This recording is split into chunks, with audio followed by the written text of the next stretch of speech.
She's back. Siyang tunay.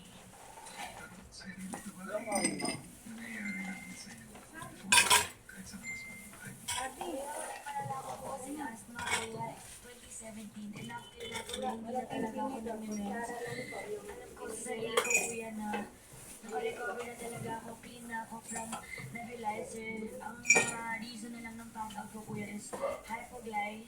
Sa ngayon ay pinakain sa pagpahinga. Ano nilagay saan? Happy kuya. Sige, Paano nga pa? Naglag na yung cellphone din. Salamat po. Ay! Patay ka dyan. Lamig eh. Lamig eh. since magkasama naman kayo sa kwarto, sige, tingnan-tingnan na lang din siya. Kuya. Salamat din. Sorry. Imbis na sa elimination. Hindi naman first mo lang. Sanay naman ako sa ganito. Siguro ngayon na lang kasi ito lang may ganyan si Trina. Mental stress. Kaya sanay ako sa nakita. Mingkay! Yan na, dyan ka na si Ren. Hindi ka nakita ng kutsara.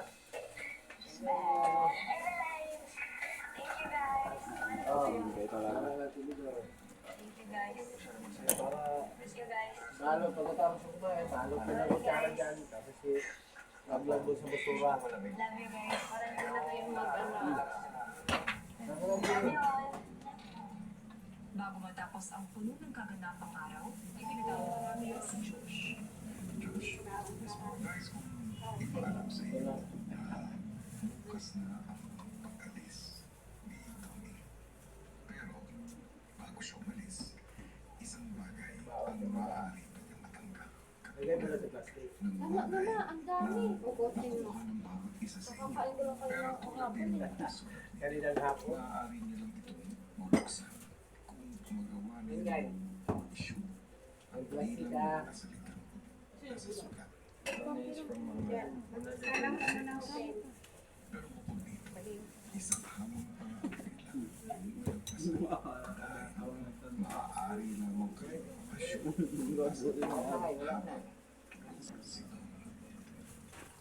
Bukas ng umaga ay pwede kong disita ang sa Christmas. Doon ay kayo na ang bahala kung paano yung magagawa ang itong kaso. Si Josh dumiskarte na para maitago ang sorpresang sulat. Siyempre sa akin.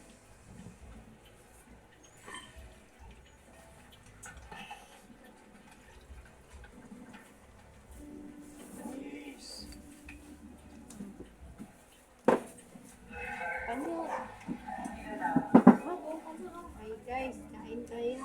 Uy, Papa, Maya-maya, makabala si Tony sa pakikipag. may na-express. Ma, pasok ka na doon. Oh. Kadan?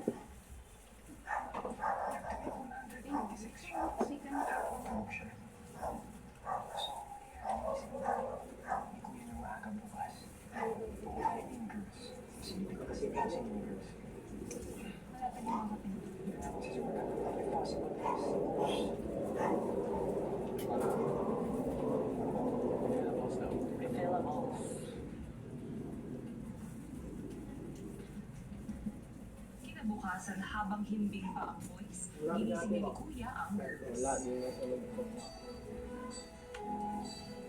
Naghahanda na ang ibang girls, ang si Mika, tahimik na rin pumunta sa boys' bedroom. Ang hirap po muslit kasi po pag tahimik rinig na rinig mo lahat. Ano yung cellphone? Parang nabasa din. Yung pinto talaga ng boys room po maingay.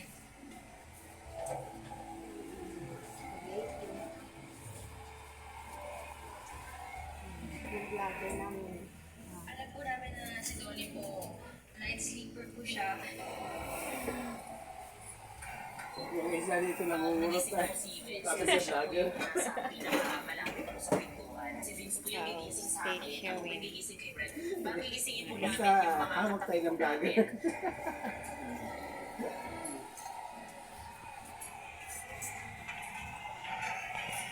Sobrang careful talaga ng Ikaw, Jen, nakatalikod ka din eh. papa kasi Kain.